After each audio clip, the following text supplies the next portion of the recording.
What's up, everybody? Welcome back to Unleashed here. Let's go. Let's get after it. I absolutely love Wildcard weekend. I will get into that in a little bit. To me, it's my favorite weekend. It's funny because everybody or a lot of football fans kind of point to the divisional round, right? I've always enjoyed Wildcard weekend the most. And you look at some of these spreads. I mean, they're outside of one.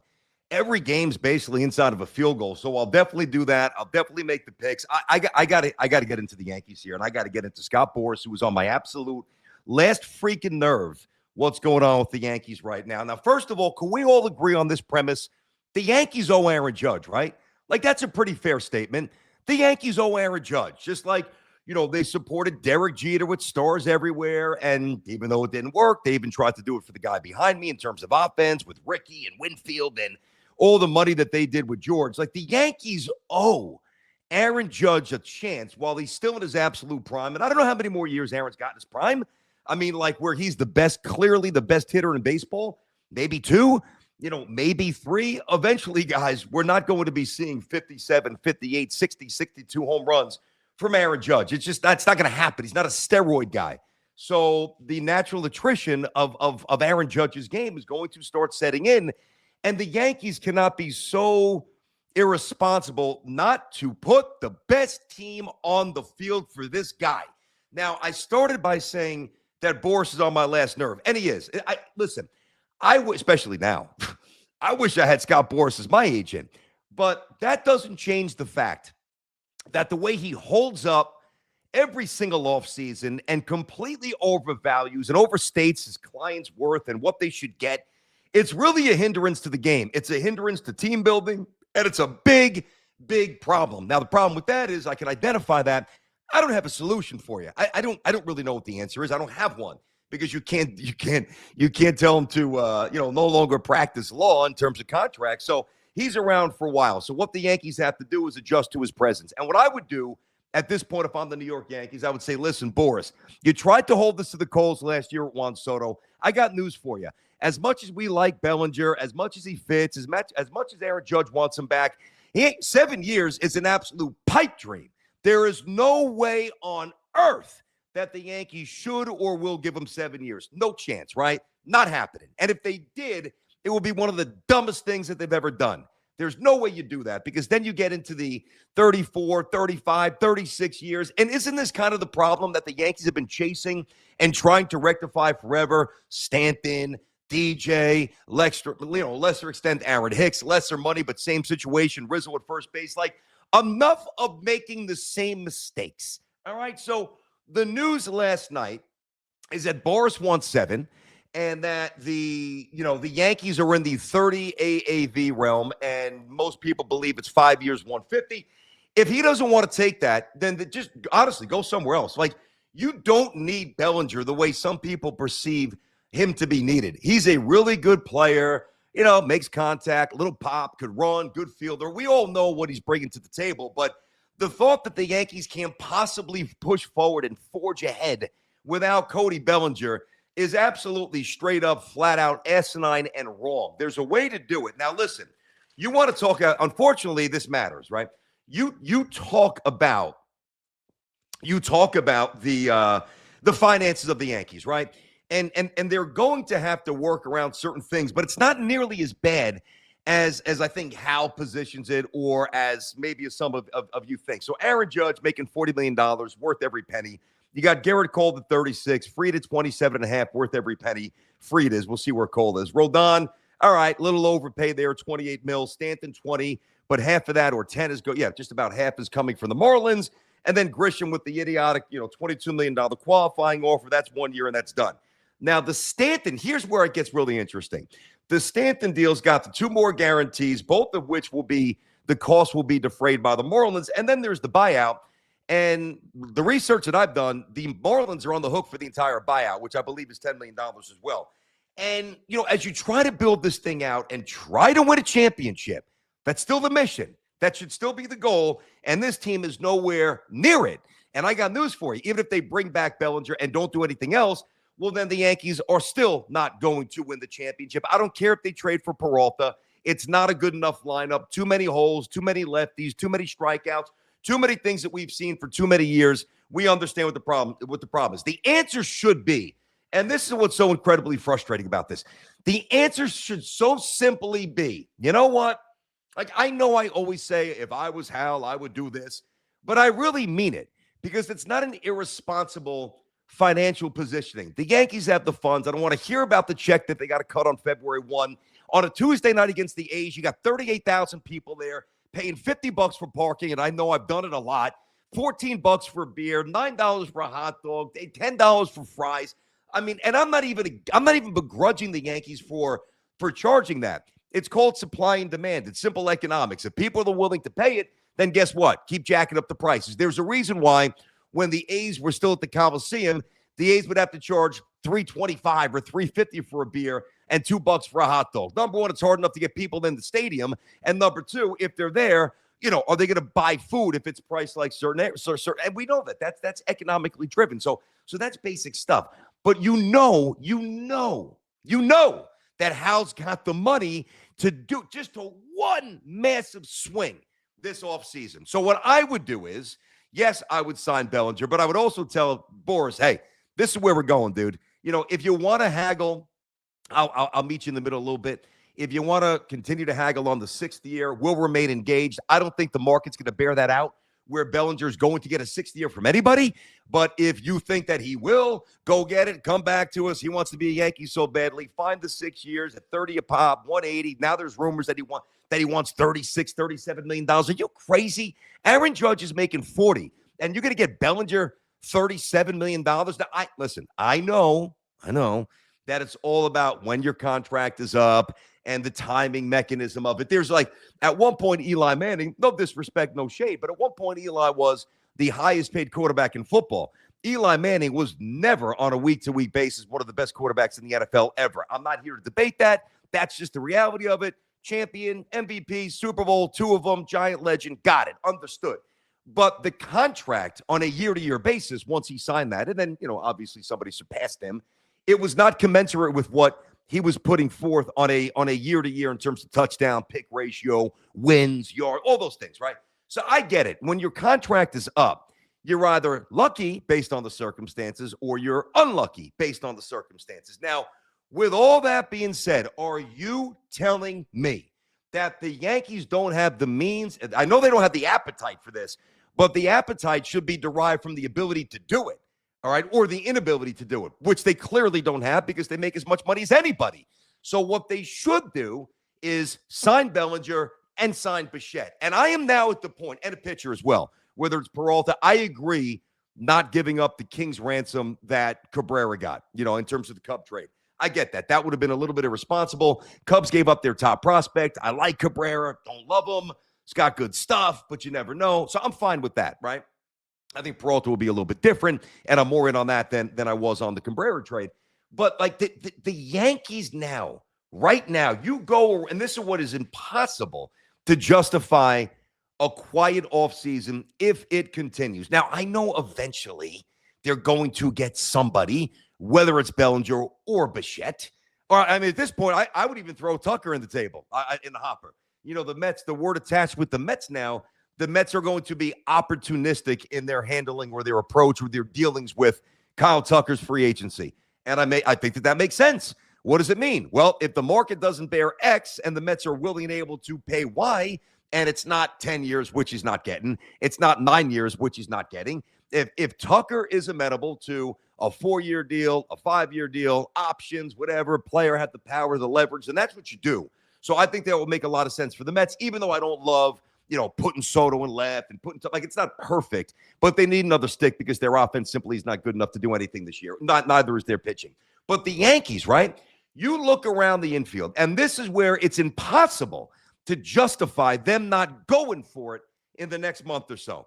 All right, who's the first baseman? And I'm not even going to quibble and get into skill set. Can he become a good first baseman? Can he hit lefties? I'm just going to run through this just to get to the next thing, right? So Ben Rice is your everyday first baseman. He is cheap. He's making absolutely nothing. Now, I do think that the Yankees will trade Jazz. I've said that. Whether it's this offseason, whether it's at the deadline, whatever, he's not getting the extension, but he's obviously a very good player. he's just a little too spacey for me in terms of being buttoned up when you need to be buttoned up. It's not a knock on his talent. I just don't view him as the ultimate winning player myself. Too many empty at-bats, too many strikeouts, too many malfunctions in the field and on the bases when you can't have it. But even with that being said, I really think Jazz, especially if Jazz Chisholm's hitting sixth or whatever he might be hitting, if you do some of these things, then he's a stud. He's going 30-30. He's seeing fastball guys on base. It makes a ton of sense. So I would even present to you now, and I will, like, why not? And I said, and it's separate from me telling you that I believe that they will trade him based on what I've been told and what I've learned. But I'm going to even kind of go in the middle here and slice it a different way. Well, if you get Bellinger and you get Bichette, run it 1 year with Jazz. Why not? He's making $10 million. They just settled that in arbitration. $10 million. So you got the first baseman making nothing. In terms of a 30-30 guy making 10, that is nothing. And by the way, even if he was a 17-17 guy, $10 million in the year 2026 is absolutely peanuts. So they're not paying their second baseman commensurate with what the production has been. That's just, it's not the Yankees' fault there. That's just the way it lines up in terms of when, the ARBs and the pre-ARBs and all that stuff, right? And you get to shortstop. Now, it's not a perfect situation, but nobody's making money. All right, Volpe got the arbitration, 3.25. So you got Volpe when he comes back. You got Caballero making $2.5 million. It's nothing. It's absolutely nothing. All right. So first base, nothing. Second base, nothing. Shortstop, nothing. Now you get to McMahon. And I love his defense. I think he'll hit a little bit more, but he's always going to be a strikeout machine. So there's flaws, but there's also great assets that I think are really important to a winning team, right? So having said that, let me ask you this. If you're a small market team and he's got 2 years to go at $32 million total, 16 a year, I double checked this. I don't think the Rockies, like the Marlins with Stanton, are defraying the cost at all. I don't think so. And if they are, it's nominal. So I'm just going to go with the 16-16. Are you telling me that if the Yankees presented a trade, throw in your 8th best prospect, your 11th best prospect, slip them a few bucks, the Pirates, the Twins, I don't even know who needs a third baseman right now. There's a couple of teams that don't have the funds to spend for one. You can't incentivize them where after this year it's an expiring contract. You can. So there's an easy way to get out of McMahon, and that's where Bichette comes in. Why in the world can't the Yankees have an infield? Rice, Jazz, shortstop we don't love, Bichette at third base. Or if you really want to be interesting, how about Rice, Jazz, Bichette? I know he's not a good defender. Do it for 1 year. And then obviously you keep McMahon at third base. Then you trade McMahon in the offseason. Boom, Bichette goes to third base. Hopefully Lombard is ready. He comes up, and hopefully one of these prospects is actually the real deal as a position player for the Yankees. That would be nice. All the hype, the nicknames, and I never get wrapped up in that. I liked, let me be fair. Prospects always intrigue me, but I don't base final opinions based on projections or scouting reports. I've got to see something tangible. I've seen nothing tangible from Spencer Jones. I've seen something tangible, some good, some bad, to be fair with Dominguez, but I have not seen Lombard, but everybody outside of some games like on Yes or like minor league games highlights, right? But a lot of people around baseball, and they kind of said this about Dominguez as well, so take it with a grain of salt, but a lot of people around baseball really do think that Lombard's different. And if he is different, well, then he's gonna knock the cover off the ball this year, and the elevation next year, if there is a next year with baseball, which is another reason, based on the economic climate, another reason why you've got to go for it with Aaron Judge now. Because could you imagine if there's a truncated season next year and you go through this year and then next year is whatever next year could possibly be? Well, now that's another year that's wasted of Aaron Judge. This is the runway, man. This is the path to get this man a championship. Reggie Jackson had Munson and Nettles and all these studs. I could run down the entire team, but you had stars. You know who Jeter had. A-Rod, when Alex came, he had Teixeira. Obviously, Jeter's still there. A sick pitching staff. Why the hell is the model so different? I'm just frustrated by this. I've played the game, and I've tried to be fair. Hey, Yankees do spend. Yankees do win. Not enough, I know. But in the court of public opinion, I would even take this position of a fan a lot because I believe it. I do think that the Yankees have been unjustifiably crushed in the court of public opinion. It should never, the vitriol is without merit to that extent. The answer is somewhere in between. Everything's not great and everything's not awful. It's a lot more good than bad. but there are options that are presenting themselves right now that can make it great instead of good, you know? And I don't know what they're thinking. I've got no confidence that their plan is going to be one that is incredibly inspiring. Like when we get to opening day, do we think that they're trotting out like an army of stars? No, I don't think. I hope that, hence the conversation today. But so let me continue spinning this around here. Rice cheap, Jazz cheap, Caballero, Volpe cheap, McMahon cheap in terms of what I just laid out. Jones, Dominguez, and left. Okay, they're cheap.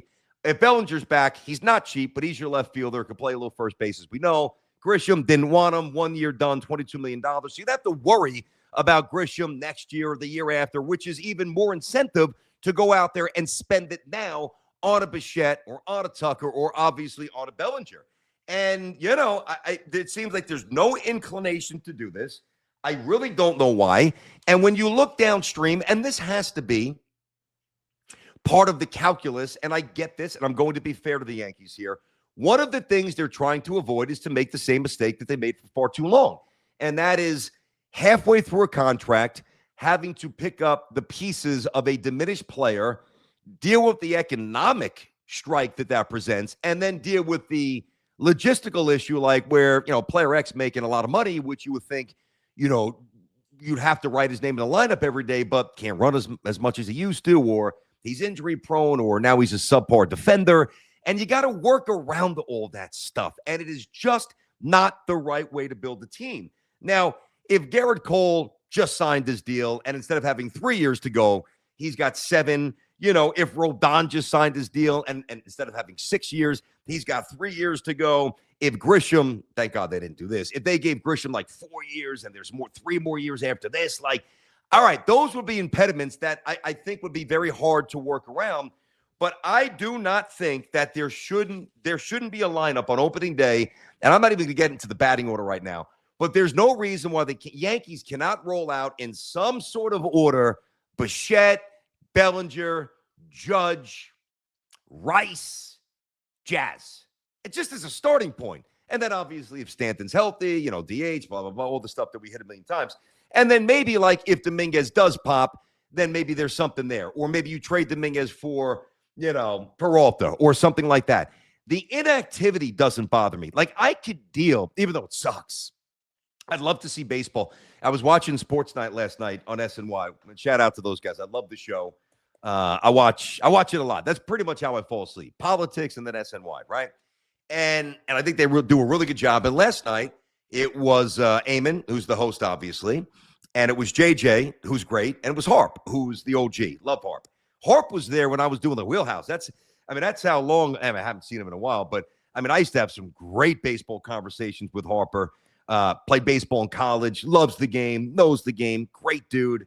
And yeah, I was there, 7-8 years doing the show, and he was there a lot. So I love Harper. And they were talking about last night, certainly the frustrations, the calendar, how, you know, unlike the NFL where it's like free agency, you got people waiting in driveways like Rex Ryan was waiting in Bart Scott's driveway at 12:01. All right, come on, let's go.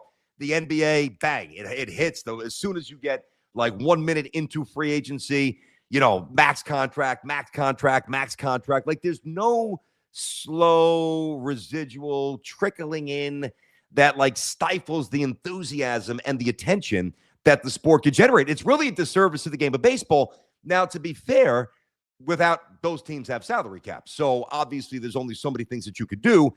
And if you're an agent for a Major League Baseball player, you got no problem. Your player is still working out. He's still keeping his arm and his wheels and his bat in shape if he's a hitter. And all you do is you stretch it out and you play, you know, the top 4, 5, 6 teams against each other, and you squeeze out the extra year. And invariably, you squeeze out an extra $2, $3, $4 million a year to get the AAV that you promised your guy. Like, I don't think logistically it's easy to and this is what they were talking about last night, to foster change where baseball copies the model of the other sports that I mentioned, where there's just a bevy of activity.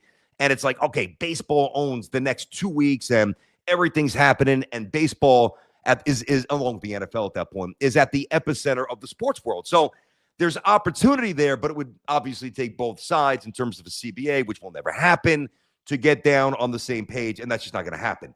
But while I'm frustrated by the timeline, I obviously understand it. So you're not going to fight City Hall if you already know the rules. They are what they are. Until they change, they don't change, right?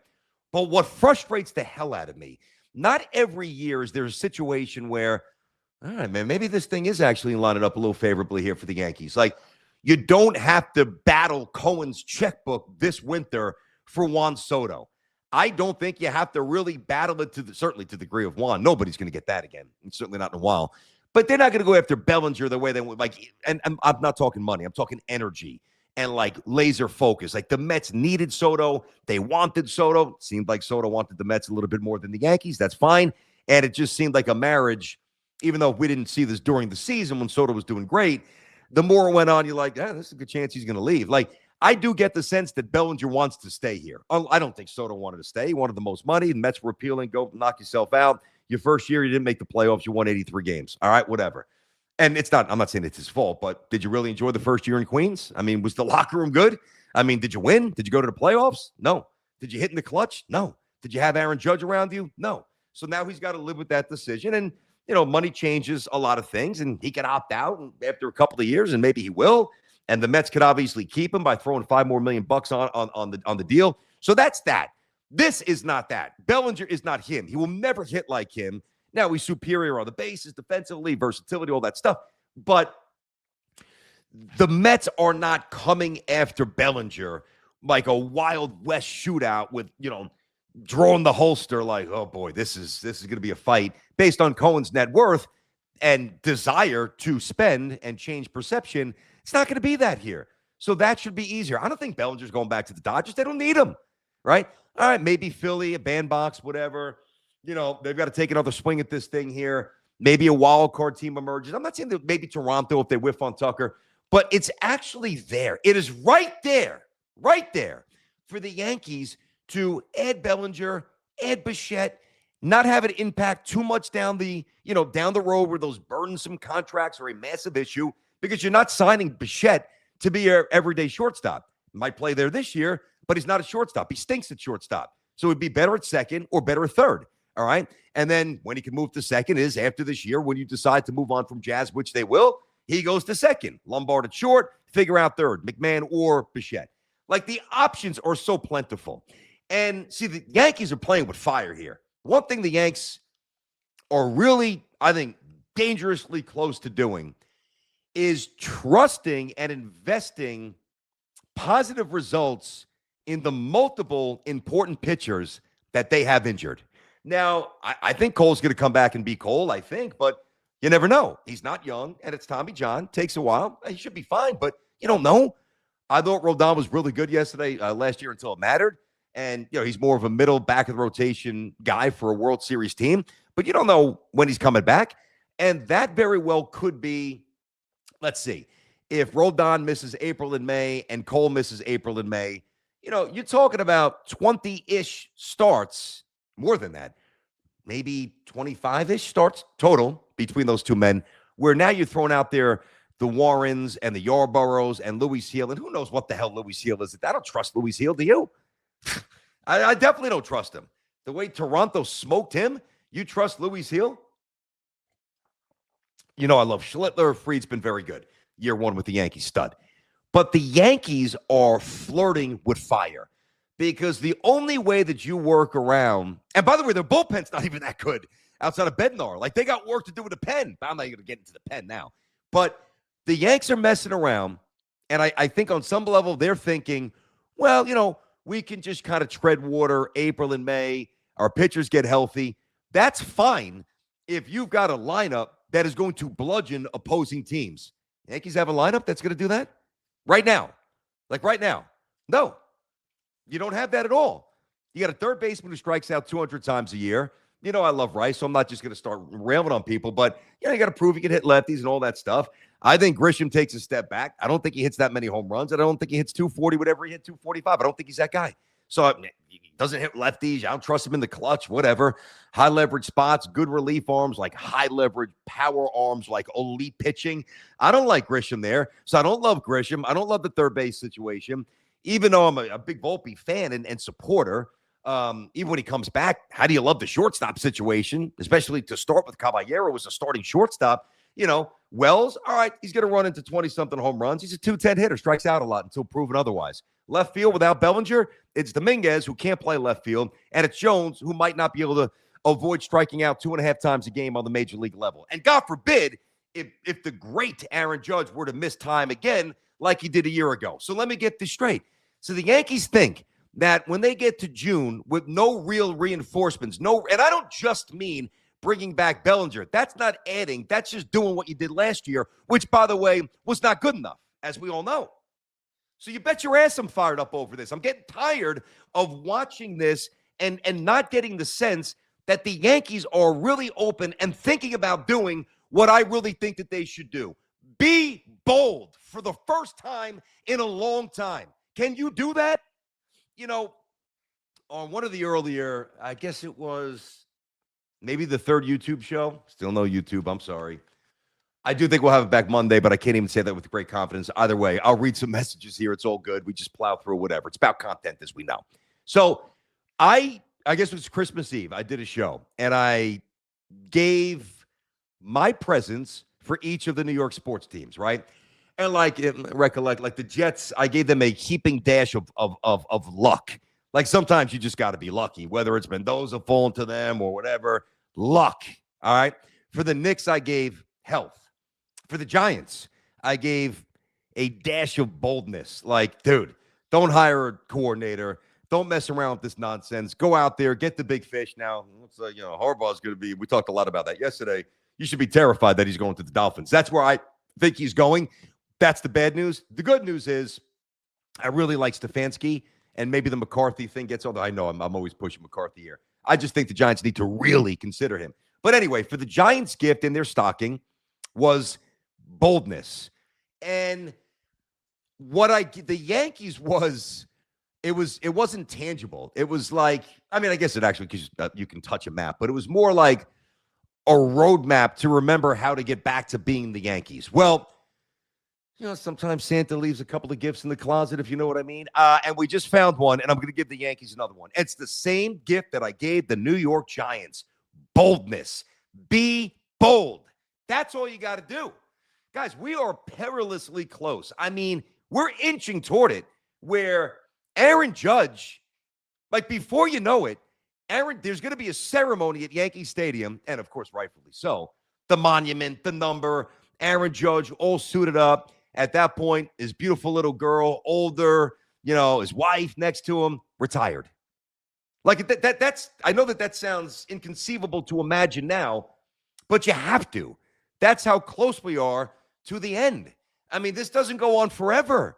Yeah, if he's healthy, he's going to bang 50-plus this year and probably win the MVP. I don't doubt that. But then again, as I said before, what if there's an 80-game season next year? Or what if there's no season? Now he's a year older. It's a wasted opportunity. The swing's got to be now. And I actually think, and I want to make sure I'm not a prisoner of the moment. So I'm going to take a little sip of coffee here for a moment. Make sure that I'm not going too nuts. Yeah, I feel good about saying this. So based on what Toronto already has and has already done and will continue to do this offseason, I don't think the Orioles are going to be great, but Pete's going to bang 40. They've got a lot of young talent. They brought in some pitching. Orioles will be tough. The Rays are always scrappy. We know that. And the Red Sox are on their way up. They're inching out of the grave, right?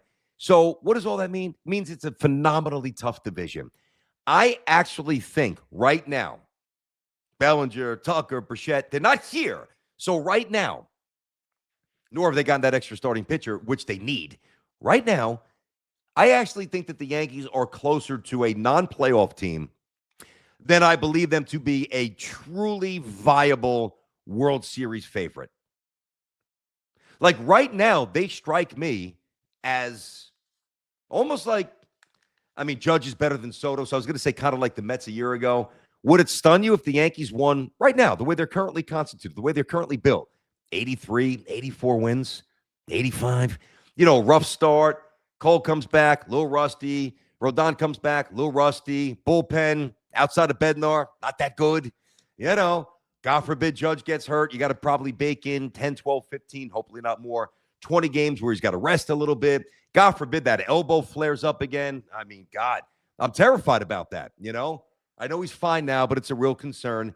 I mean, you're running out. Who's your left fielder? You know I don't love the center fielder. Your shortstop situation, your third baseman who's a whiff machine, who's going to hit 210. You know, your catcher who's going to probably hit 215. That's a World Series team? Let me take that back. That's a definite playoff team? I think the answer is no. So I feel very confident saying that. And it is just incredibly frustrating. It's one thing to jump through the hoops and play the game with Boris. Yeah. Come on. All right, I'll play another hand. Here's some money. Here's some chips. Let's go. Come on, let's speed it up. Let's go. We know what you're doing. You did this with Soto. You've done this with others. Let's go. Let's get to the end point. You want 7. How firm are you? Because he ain't getting it. And if that's what you think he's getting here, then take his ass somewhere else because he's gone. And we're moving on. And we're getting Bichette, and now we're going for Tucker. How's that taste, Boris? Like, I'm done waiting for Boris to get this thing settled here. I'm done. I do think I give the Yankees a little credit here. I actually think the Yankees are playing this fairly well with Bellinger. I do.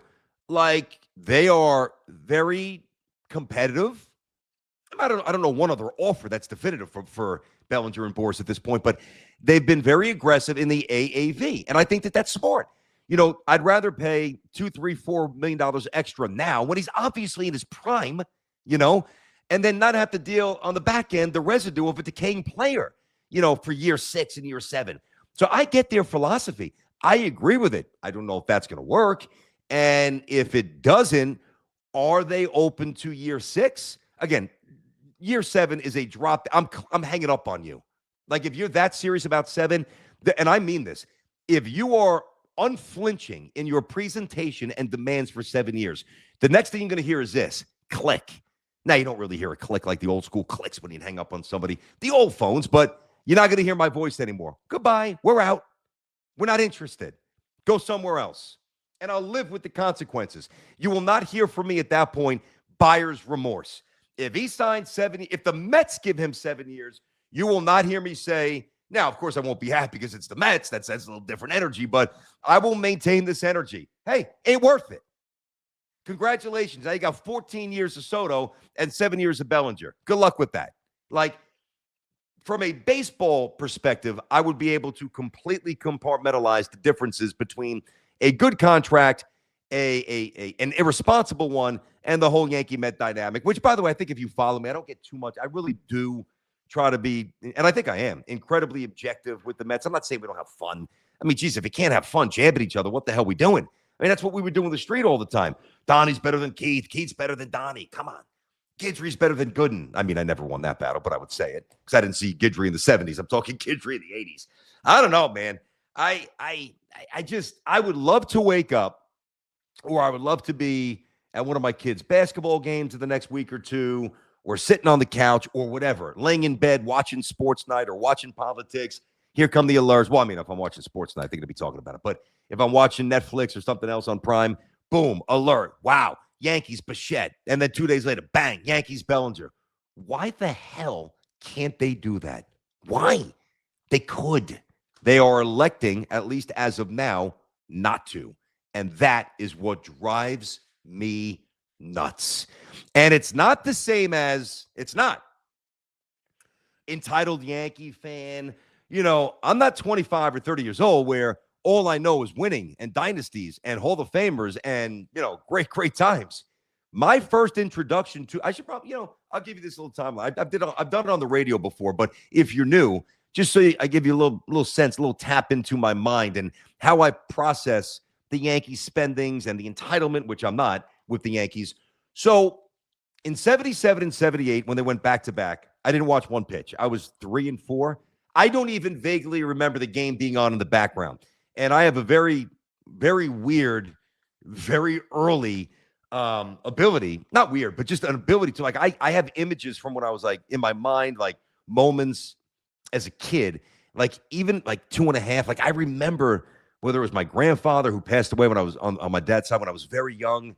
Yeah, I was probably 2.5 or 3, but I remember, and he was in the in the Navy. I remember sitting on his lap and seeing an anchor tattoo on his forearm. Like, I remember that. And I know the year that he died, and I know how old I was. So I can piece things together at a very early age for some reason. And I don't remember one pitch to the Yankees. That's the point. 77, 78. 81 was really the first World Series that I've watched, that I watched. I remember snippets of the 80 World Series, like Ripken. I believe Ripken may have caught the final out on a line drive to short. Maybe I'm off on that, but I do remember that. I remember, because Mike Schmidt, and I knew some of the names, Pete Rose. The 81 World Series is the first one that I was locked into. And I remember my parents either had a wedding or some sort of family party. I'm sure my dad was thrilled to go to that on a Saturday night Yankee game. And I remember we had a babysitter over. I was either in kindergarten or the first grade. And I'm laying on the couch and I'm fighting to keep my eyes open. And I actually remember seeing Bob Watson, rest in peace, first GM before Cash. Built, help with stick. Really, Bob Watson kind of gets overlooked in this whole, because it was stick and it was Torrey and it was the Buck and it was before. Bob Watson was a part of that early instrumental wave of infusion of talent and stability. Anyway, Bob Watson, righty hitter, played a little first base, Chambliss, they both played. And I remember him hitting a home run to right field. I actually remember seeing it. So they lose that. And then, so that's the 81 season. 82, 83, 84, 85, 86, 87, 88, 89, 90, 91, 92, 93. No playoffs. My entire wheelhouse, entire grammar school, entire high school, not a single Yankee playoff at bat. Not one, Now, if you're my age and you're a Mets fan, I know you're getting tired of referencing the 86 Mets, but at least you can recollect and remember being immersed in the 86 Mets, right? I had Donnie, and not enough pitching. And Ricky for a couple of years, but they had a few good teams, and they actually won a lot of games in the 80s, but they didn't win. The point is, any evaluation or any processing that I have of the Yankees is not born out of or derived from me with this crazy sense of entitlement because, the Yankees haven't won an X amount of years. What the hell's going on? Unacceptable. The Yankees never won when I was young. Ever. Not once.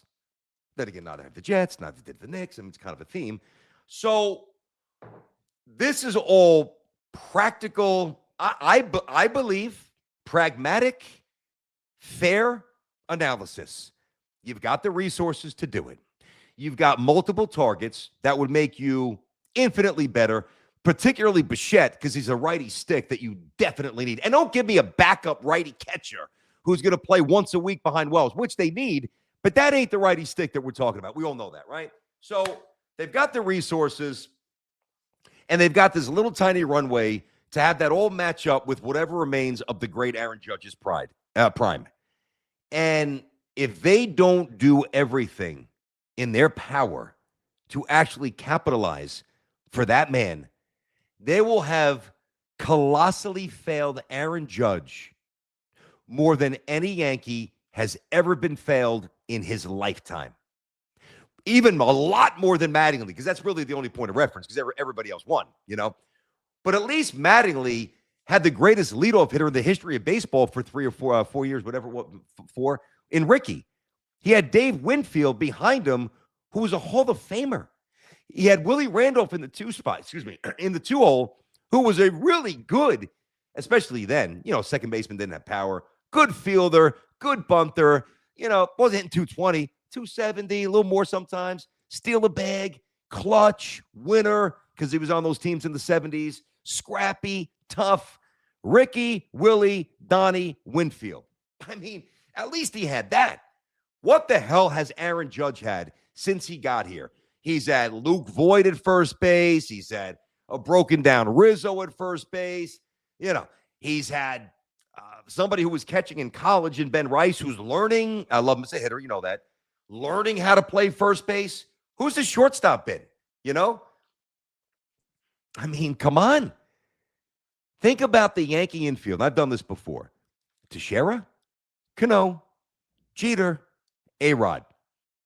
2009 champion. Not to mention Sabathia, Damon, Swisher, all the other guys had. This infield. Rice, Jazz, Caballero, Volpe, McMahon. I mean, you don't have to look that hard or twist yourself up in mental knots to come to the conclusion that this team ain't winning. They're not winning. That's it. And they got time to rectify that. And they have to. They absolutely have to. Let's see here. Let's see. What do we got? All right. Serpico, BT, come on. They make the playoffs every year. If Judge is healthy, they'll find a way in. All right, let me ask you this. I hear you, and they usually do. What if Judge is not healthy? See, the problem is Aaron Judge is so amazing. Thanks for the text there. I'm gonna read a bunch now. He's so amazing that he covers up so many of the deficiencies of the general manager and the baseball operations department. Like, imagine, well, you don't have to imagine. Just remember what happened to the Yankees when Aaron Judge ran into the wall, those idiots with the Dodgers that didn't change the concrete slab from 1970, whatever, the 1970. And poor Aaron Judge, yeah, it was a Sunday night. Yanks had a good, well, they had Judge. They didn't have a good team, but they had the great Aaron Judge elevating them. Would have won an MVP again. If not, he would have finished second. 55 bombs. He was unbelievable. He gets hurt. What happens? No playoffs. So you can't build a team around one guy. You just can't do it. And, like, that's what the Yankees do. So, Serpico, I'm surprised that you have that opinion. Like, to me, that is being too soft on the Yankees. I don't get it. I really don't get it. Let's see here. A couple things on the show and the X and all that stuff. Well, this could be a long one here. The Martian. So, add in Judge's $40 million, and 2026, the Yankees are $134 million. 2026, we say, I want to go over $300 million. The course literally said, believe it, bro. Oh, yeah, the Yankees have all the eggs in the basket held by those three pitchers. Well, I understand that, but that doesn't mean that I'm going to let them off the hook for being that one-sided in how they disperse their money. I mean, great. Oh, they got all that money in the pitching. Fantastic. Yeah, how'd that pitching look against Toronto? How'd Rodon do? Now, Heel's not making money, but how did Heel do? Where was Cole? And it's not his fault he got hurt, but I'm saying you can't just align yourself with, and this was really their philosophy before they brought in Bellinger.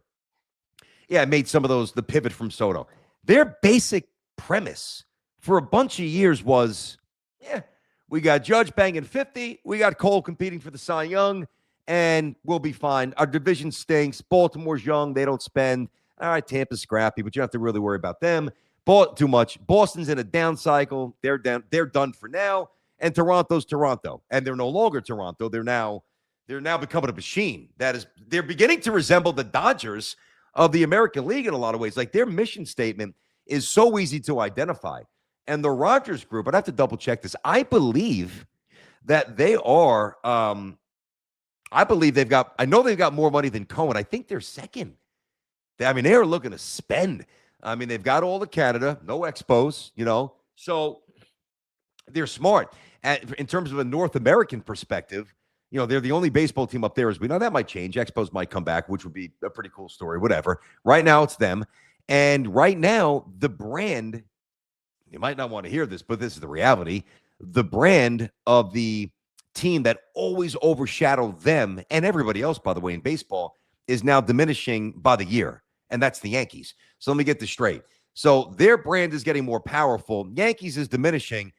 Opportunistic people with the funds to back it up, it's go time. All right, now we smell a little blood.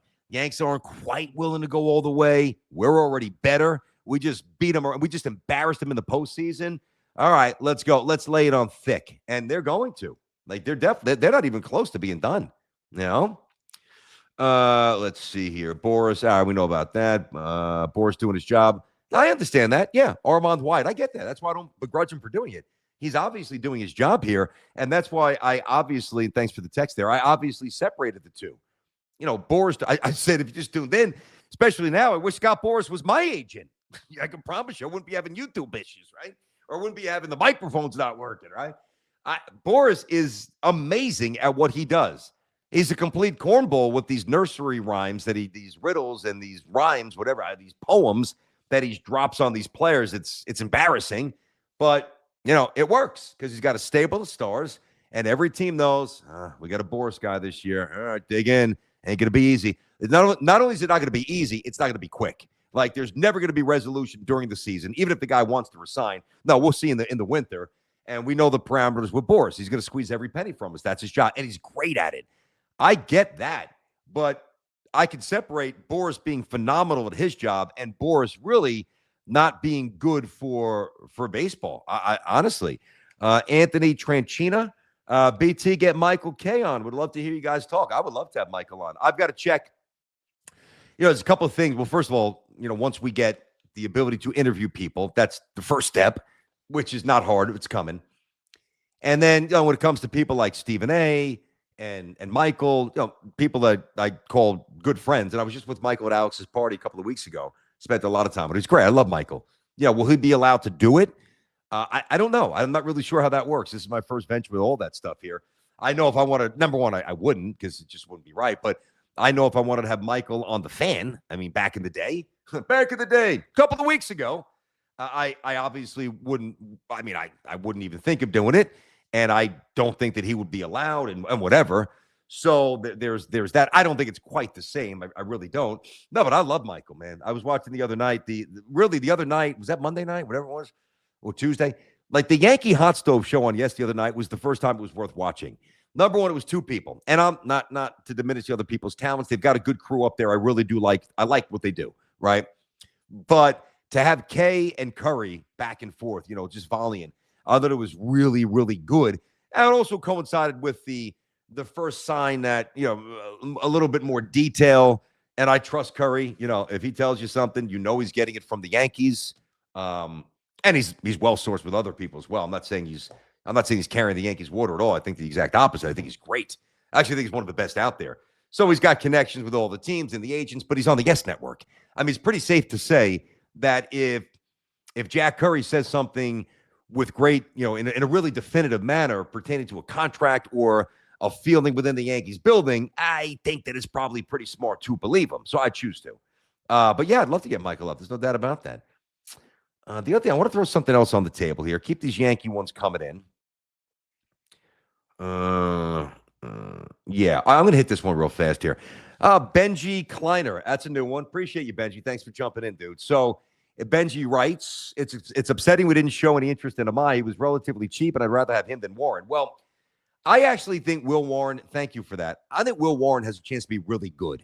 Now, I'm not going to bother you and bombard you with advanced analytics now. But for a rookie with his strikeout rate, it was really encouraging. And he had, I think one of them was against the Red Sox. He had about 3 starts that were so bad that really skewed his numbers. More times than not, Will Warren was going out there with a chance to give you a chance to win. All right. That's how I first evaluated a young pitcher. And he gave that with pretty good frequency and consistency. And he's got the ability to make people miss. So, and now he's also really cheap. And I also think that he's convertible to the bullpen. So to your point, if they would have gotten Amai, or to my point, and I think others, like if they get Peralta and then everybody comes back, and we should only be so lucky to have a Yankee rotation, say all-star break on, everybody's healthy, everybody's back, everybody's, back to what they were at their prime or before injury. Well, you're going to have a 1-2 combination of Garrett Cole and Max Fried, and I love that it's righty-lefty, but they're just competitors and they're both phenomenal. So that's awesome. And then, especially if Schlittler looks the way that I believe he's going to look, and in a small sample has already looked, well, now you got Schlittler 3, and then you go back to another lefty and Rodon, and then or if Peralta's there, Peralta 3, and then Rodon 4, and Schlittler 5, or Schlittler 4, Rodon 5, whatever it might be. And then you've got a surplus, not just of capable arms that can, win you a 6-5 game. You got guys who are going to be competing with each other on a day-to-day basis. Oh, what Cole do last night? Hey, he went 7, gave up 5 hits, gave up 2 runs. We won 6-1. He had 8 punchies. All right, I got to go out there. I've got to do that. Fried. And that's how you have a great staff. And it's not jealousy. It's competitiveness. I want to do what you did last night. I'm going to go out there. I'm going to show you I'm going to do better. And that is a healthy starting rotation. The thing that bothers me, and they've got a chance to really, really have that, which is another reason why if they do these things I'm telling them to do, and not just Bellinger's, I've already laid out, I'm not going to do it again, go out there and get everybody else and just take one freaking massive swing for the top 10. Go upward, go Tino against the Padres and hit the facade and have beer go flying. Swing for the fences. Not a 327-foot home run down the line. Go for the upper deck. Dig in. It's 2-0. It's 3-0. It's 3-1. It's 2-1. Here's a cookie fastball we're swinging like we haven't swung in a while. That's what they should do. Now, the thing with Amai, and this was just, I mean, I can't even launch into this now because I did this the other day, but to address what he said, I was very disappointed and have been very disappointed. This is a Mets thing as well. Like the inability of our local teams to structure these new contracts, which aren't exactly that new anymore. Like, let's get with the program, guys. Let's figure it out. Let's figure out how to present to a really appealing option that's going to make us better. Oh, yeah, by the way, yeah, you can opt out after the first year. Sure. You can opt out after the second year. Yeah, no problem. Come on in. We'll get good. You know why? It's a win-win. Under no circumstance, if Amai went to the Mets or if Amai went to the Yankees, had a big season, opted out, is that a loss for the Mets or the Yankees? Under no circumstance. None. Because number one, if he's opted out, he performed. Win-win. If he opts out and he fits and he's really good, well, you've got the resources to pay him and the ability to offer him a different contract when he opts out. Win-win. What the hell is the downside? Unlike trading for a Cabrera or a Peralta, or I think for the Mets, eventually Skubal, you're going to have to give up so much. And how about that Skubal? Did you see this? The largest gap in terms of arbitration in the history of baseball. He was looking for, 32? And the Tigers offered him 19? Tigers, stick that up your behind. $19 million? Could you be any more insulting than that? I mean, so the Tigers are idiots. I mean, if the Tigers think that they're going to win the World Series this year and then just let Skubal waltz into free agency, that might be truly, and there's been an abundance of dumb moves in the history of baseball, but with back-to-back Cy Youngs in his prime for a team that's not going to win, and for a team that doesn't have either the appetite or probably a little bit of both with the resources as well. I mean, they're not the Rays, but they're also not the Yankees, Dodgers, Mets, Phillies, et cetera, with that money. Toronto, like they could pay him, but then obviously the rest of the team is compromised. You absolutely must trade Tarek Skubal. Not maybe, must. And you should be doing it now, really, because that's going to maximize the investment. Because wherever you deal him is going to make 32, 33 starts for that team if he's healthy, rather than, all right, maybe we weren't as good as we thought we'd be here. We really have to trade Skubal. And now you start taking calls in late May, early June. And yeah, you'll still get a king's ransom for him, but not as much. Because now instead of making 32 or 33 starts, now he's going somewhere. He's making 13, 14. Not that that can't influence a pennant race, especially if it's a team that's already a playoff team, because now he's getting the rock every couple of games in the playoffs here. So that would, you would justify trading for him. But I'm saying from their point of view, they are on the precipice of handling this as poorly as you possibly can. And I understand that there's precedence and you don't just hand out money. Oh, man, he's so good. You're asking for 32. Okay. Like, there's a reason why it's set up that way. The arbitrator and the economic system, we can push back all we want. It is what it is. And until it's not what it is, well, on a lot of levels, I understand why teams remain beholden to that. Because giving money away just to placate somebody is idiotic. You work within the parameters of the rules, and if you can save yourself, as they're trying to save $13 million, which they won't. He's going to win that. I mean, he's not going to get 32, but he's not going to get 19, so they'll lose more than they offered. What you do is you unnecessarily really sabotage a relationship. And Jeter's talked about this, where this was really I think the genesis of the issue with him and Cashman, like that disconnect where, and I'm with Cashman on this. He's like, listen, Derek, we love you, but and you've won a lot, and we want to keep you, and we want to be fair here and competitive, but some other guys out there who are better right now.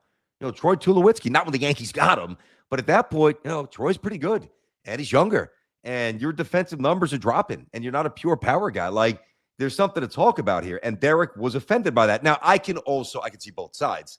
I can see why the Yankees did that, and I can see why Derek, with all the championships and the Rookie of the Year and 3,000-plus hits and Yankee immortality, never an issue off the field outside of maybe once or twice George saying, stop going to the clubs, that American Express commercial, which was hysterical.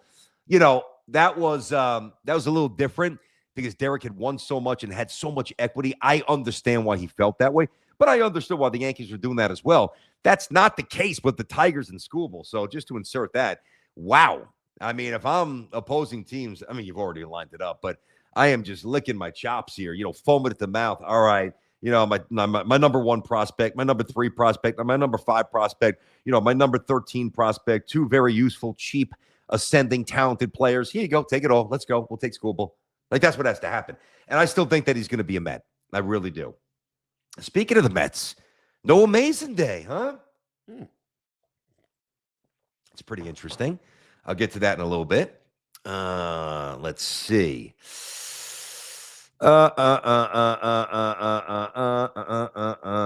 Interesting to my. Let's see. Boris. I don't want to just be repetitive here. So, yeah, I can't believe that Serpico said that they make the playoffs every year and he's good with that. Like, it's got to be a next level evaluation. It's got to be, guys. Come on, man. Let's see. All right, this one's about Beldy. I think Kyle Sacento. Are those soft C's? I'm going to go with soft C. Kyle Sacento rather than Kyle Sacento. Let me know if I'm right, Kyle. I'm going to go. That strikes me as a soft C. Kyle Sacento. It wouldn't be Sacento because there's 2 C's. Anyway, I'm going to go with Sacento. We had Belly last year. We still lost to Toronto. Even if we sign him, we still need to do more. I'm with you, bro. I mean, that's why I just said what I said the first 15 minutes of the show today. No doubt. I mean, Bellinger just gets you back to, theoretically, where you were a year ago. And that's if, and again, if he's healthy, you would think that he will, but that's if Aaron Judge has another out of this world, all-time, another MVP season.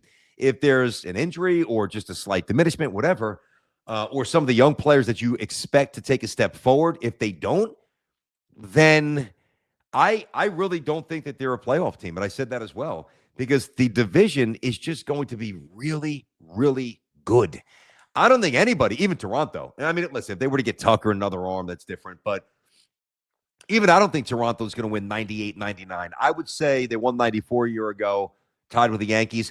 I would probably sign up for that as well, because I think the 94, it seems on the surface low for a team that's stacked like Toronto is, and for a Yankee team that could be stacked if they actually have the guts to do this, right?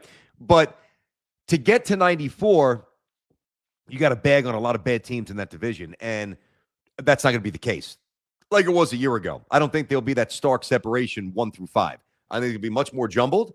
I think maybe for the first month, you might see, a team like the Orioles in first place or Boston. And then I think Toronto asserts it's not that they can't start well, but I mean, the fluctuations could be interesting. Then Toronto asserts itself and they're in first place. If the Yankees do these things, Yankees get hot, pitching comes back, Yankees jump in, the Rays, you're playing the Rays down there or here. It's always a dogfight, 3 games. Yanks can very easily lose twice because, Tampa's better on the bases. They catch the ball better. Like, it's not going to be a 99, I don't think, or 100-win season. I don't believe for the American League East winner. I don't see that. I really don't.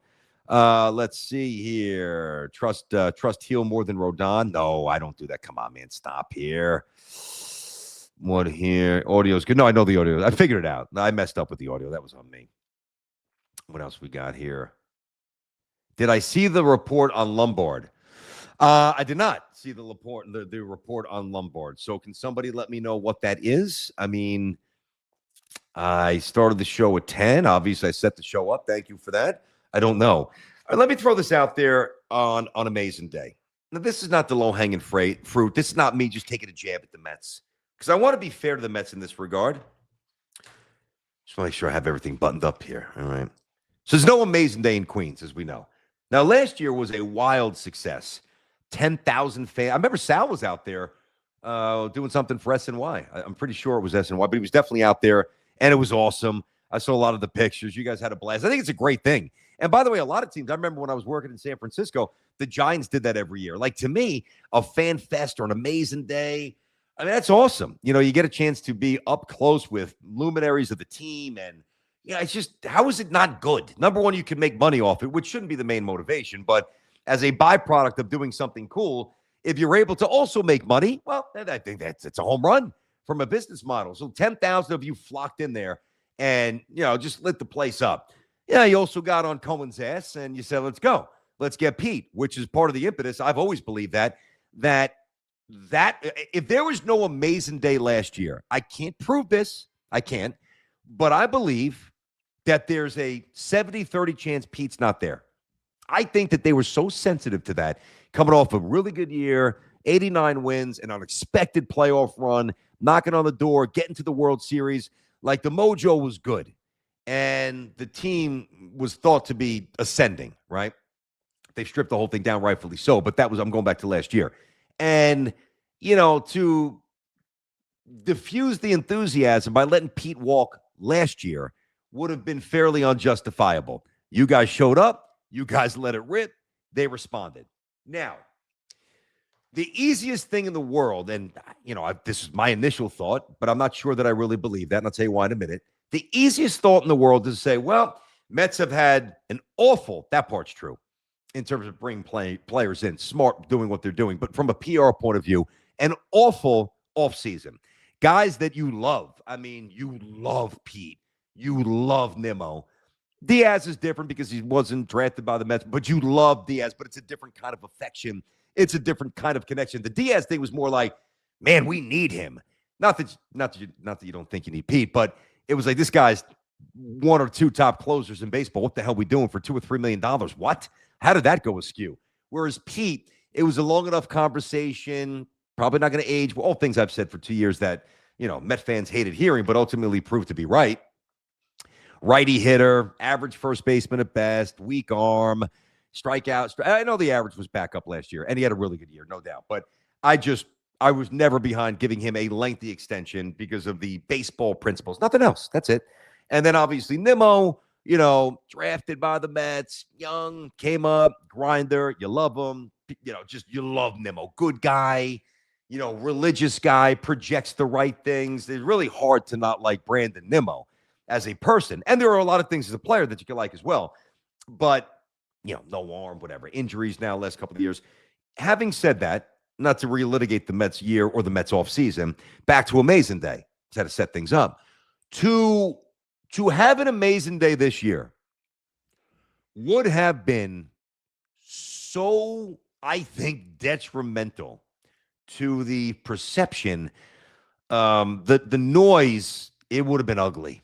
I don't mean violence. I'm not saying that. But you thought last year was ugly? I mean, yeah, some people may have ripped down some fences now that I think about it. Like, I think last year's Amazing Day was January 25th. I'm pretty sure that was the date, right? So, I mean, we're only a couple of weeks away from January 25th. So let's say it's in the same neighborhood if they were having it this year. And nothing transpires between now and then. And there's a good chance that nothing will. It's just delete, delete, delete. That place would have been ugly. And I think the very easy observation would be, all right, they are trying to proactively and preemptively avoid that, which on a human level, I understand. Who the hell is going to willingly subject themselves to getting roasted by their fan base with all the disgust and the frustration that's going on currently within the Met fan base? I mean, that's just dumb. Right? So I get it. Now, this is where I've got to look down. I want to make sure I have this part buttoned up. So, to my understanding, and I looked this up, and I believe that this is accurate, the Mets last year, I found the press release. The Mets press release last year was January 23rd. And that's when they announced what they were going to do, Amazing Day, their Fan Fest. And then January 25th, the Saturday, it was executed. Now, as I was looking that up, that's why I'm a little surprised. And I believe that's 100% right, but I'll leave a 1% wiggle that it's not. Like, to me, the logistical aspect of getting everybody there in 2 days, maybe you just let everybody know in advance and you announce it January 23rd, whatever, and tickets go on sale January 23rd. But I find it really hard, again, logistically, forget about the emotion, logistically, to on January 22nd have this concept really come to final fruition in life. And then the next day, boom, in the morning, here's the press release, here's what we're doing. And then in 2 days, fly out all the former players, because they did, because Cohen's first class with that. Fly everybody in, book the hotels, do this, do that, set things up, vendors, blah, blah, blah. I mean, I'm not saying it's impossible. Nothing really is when you have money, but it seems fairly implausible to me. So the easy reaction is Mets bagged Amazing Day because Mets are afraid to face their fans. Or if you don't want to use the word afraid, they have no interest in doing that right now because it's not going to be positive. All right, I understand why you think that. My first thought was that I don't really necessarily believe that. I don't. I'm going to give them the benefit of the doubt there. I could be naive. I don't think it's the issue that some of you. Now, again, it's part of the equation. So, I understand why there's vitriol there, but, whatever. Let me get Nikki Formato. Nikki, what's going on, Nick? Honestly, I think it's Cashman and Hal trying to keep Boris in check. Frankly, they benefit, not benefits the league so that Boris isn't fleecing the league. I don't know, Nikki, maybe an interesting theory. Let's kick it around for a sec. You think that they're trying to check Boris. Now, I wish you would have elaborated more. I can only deduce that maybe you're incorporating their animosity from the way the Soto stuff went a year ago, and this is their way to get back. If that's what you mean, all right, maybe. Then I'm fine with that. Like, I have no problem being petty with certain things like that. Hey, you held us to the fire. We kept going up 720, 730, 740. Oh, now you got a suite. You got all this, whatever. We're good. Like, you walked us to the line of fire. Now we're going to walk back without getting burned. And he pushed them in a very, very Yankees want to know part of that 14-year, $800 million, whatever. Mets had to do it for a lot of reasons. Yankees, I would have liked them to retain Soto, but they didn't have to quite do it. The mission was different, and I think we all know that. Unless you're just predisposed to always say that the Yankees are cheap, which is idiotic and just flat out wrong based on the salary on the salaries where they rank. So I don't know about that. I think it's much more circumstantial, whereas the players who are available this year, there's some things that come with them that are holding teams up from jumping into the pool full steam. Now, and I'm going to run through each one of them very quickly here. All right, Kyle Tucker. Now it's floating around baseball. Does he really love baseball? Is he all in?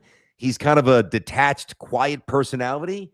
And, I find it interesting. Cubbies want no part of him. He just played for him. At least Soto played for the Yankees, and the Yankees really wanted him back. The Cubs don't even want Tucker. And by the way, neither did the Astros. That's two teams that let him go. So there's the question about his personality. Not that he's an issue in the clubhouse, but that he's very quiet. And is that going to fit New York? I think that's part of it. The other thing, too, is, he's not like Soto in the outfield. He's better, but he's not like Bellinger in the outfield. He's had some injuries, and right now the thought is that from his team, he's worth 10 years, $400+ million, which is not happening. So I think the expectations of the contract are not in line with what the market is willing to pay. So there's that stagnation there. Really good hitter, good speed, good defender, not great, good player. Really good, but enough issues where this thing's going to be stretched out. Bichette. I love Bichette. I love it. He's a gamer. He just emits an energy that not enough Yankees really emit. You know what I mean? You need that loose wire a little bit. Like, you need a Posada. You need a Swisher. You need a Damon. You need that guy who's just ticking to his own beat. Just the way, even though I know that this doesn't matter, but in terms of performance, but like even the way he wears the uniform, like he just looks like a pain in the ass and somebody that you want on your side in a fight or in a game, which is really what matters in a game. So I love Bichette. He's righty. Yankees have that need. He's a shortstop, and he's a terrible one. So that is kind of the holdup there. A couple of years younger than Bellinger, a little, not much, slightly younger than Tucker. So the holdup would be Toronto apparently is willing to let him go. And the market for Bichette is fairly benign right now because there are two or three teams who are in a kind of a waiting pattern to see what happens with Bellinger. And one of those teams is the Yankees. Now, I've said I'd get them both, and we all know that. They probably won't. But Bichette's defensive prowess it's problematic. He's not a shortstop. What's the willingness on his end? Is he going to be okay playing second or third for the meat of this contract? Is it 8 years, which is stupid? Is it 7? Could be. Is it 6? Sign me up, and we'll figure out the rest there. But again, there's enough obstacles there in the evaluation of Bichette where you're like, all right, I can understand why it's not done yet. And then we get to Bellinger, who we know more intimately because we watched him every day. And he's basically a plus at everything. Good runner, good fielder, good stick, good leader, easy personality, plays every day, gamer. So those things are in his corner. I think it's an unrealistic contract demand. What else is new with Boris? So that's part of the holdup there. And, if Bellinger put up in the years before that, now I know that there's circumstances with some of those bad years, the shoulder with the Dodgers, and, that he changed his swing because the shoulder was, which I get. I think that that's a real thing. All right. His exit velo's not that good. He doesn't hit the ball, doesn't barrel it up. And this is all quantifiable. It doesn't barrel it up as much as some of the stud hitters in baseball. It's true. Well, you know why? Because with 2 strikes, instead of swinging for the fences selfishly to hit a home run, he tries to flick it the other way. And guess what? When you flick it the other way with 2 strikes, you're not flicking it 109 off the bat. You're flicking it 79 on a bloop down the left field line, And guess what? Your average will be in the 270s-ish or 280 instead of 220. But the measurables that a lot of executives lean on goes down. All right. So to me, I'd rather have a lower K rate and a better average and some pop rather than, be Giancarlo Stanton, who has out of this world exit velocity, but strikes out a ton and does nothing else. Give me the more well-rounded player. But if Bellinger did exactly the 4 or 5 years prior, even if you take away that massive MVP season with the Dodgers and diminish those numbers and put the numbers from last year there and plug them in, I think Bellinger is a much easier player to evaluate. There's some red flags in previous performances. There just is. Now, he silenced the critics a year ago. We know he could play in New York. We know he could play in Chicago. We know he could play in L.A. He is big market proven. So that's less of a concern than, say, maybe somebody like a Tucker or somebody like a Bichette, whose defense is really bad at his primary position. What do we got here? I want to give you a little something. I got to make my picks, too. Man, wow, you guys have fired in some good ones here, Ted. I just want to get something good here. All right. You know what? Let me attack this here. I don't know. Let's see. Bruce Bajesi. These names are tricky. I mean, a little bit easier on the radio. Bruce is in Flushing. Let's get Joe in Caldwell. Bruce Bajesi or Bahesi. All right. Thank you, Bruce. So, do you think the prime years of the average major league players now in the 24 to 28 range, how many players are declining after age 30, which is affecting long-term contracts being offered? That is a great question. It's a fantastic question. It's a massive issue right now. It's never going to reverse itself. That's what stinks, unless there's something collectively bargained and floors are elevated and there's caps, whatever, which is down the road and probably never going to happen. Certainly not anytime soon. I think that the prime of a baseball, when I was growing up, the prime, my dad would always say, the prime of a baseball player was 28 to 32. All right. Now, part of the reason, and of course there's outliers like, Mattingly comes up. I'm going back to my youth. Darryl comes up. Doc comes up. There's obviously, phenomenal talents that challenge that. Winfield didn't play in the minors, went straight to San Diego. George Brett was really good. Wade Boggs was not. That's an example counter to that. I didn't see any young Carew, but I know that, with the Twins, he was statistically awesome, fairly young as well. I think that Schmidt was pretty young. I think that there's examples across the board both ways. But I think what's really changed here, and this is in direct correlation to the explosion of youth baseball. I mean, I am on a youth baseball field every single weekend, not always coaching, on the club level, just watching. You couldn't pay me to coach club. Wow. And the level of talent is absolutely frightening. It is insane.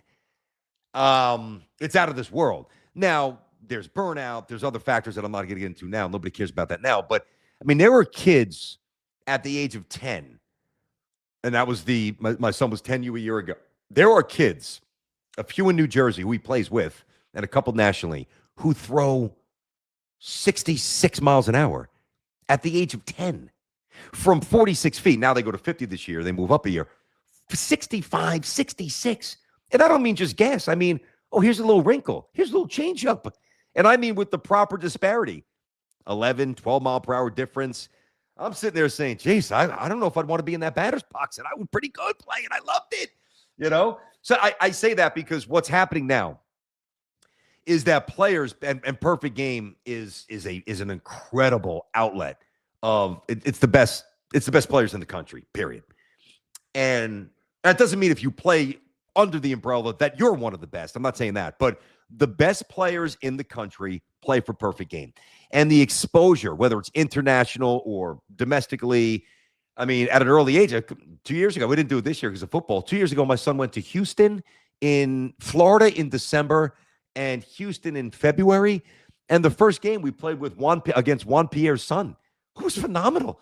I'm like, geez, we just got off the football field. Like, now we're playing some of the best kids in the country because some of these kids just play all year. So they're more prepared. So to answer that a little bit more directly, it's a great question. I think that they're ready. So their stints in the minors are less, and they're coming up now. I mean, not many 19-years, not many Juan Sotos and Dwight Goodens, not many of those, but, 20, 21. Whereas you look at somebody like Mattingly, I know that's just my default example. Donnie came up 82, like 8 or 10 at bats, 83 a little bit more. And then obviously 84, he wins the batting title. 85, he goes MVP. 86, he should have won MVP. Roger won it. 87, the home runs, consecutive games, blah, blah, blah, right? But if you look at his minor league run, I think his AA team, for some reason, I think it was in Nashville. I could be off on that, but it was Columbus AAA. Each level was spent where there was no rush. Like, truly, the best players back then were in AAA. AAA was really the spawning and the feeding ground for the major league team. That's why George would always send Bobby Meacham down when he messed up the AAA Columbus. The Columbus shuttle was an expression you heard a lot. Now on some teams, you get guys getting called up from AA, and that just didn't really happen. So they hit the league later back then. They're less equipped because take somebody like Mattingly, right?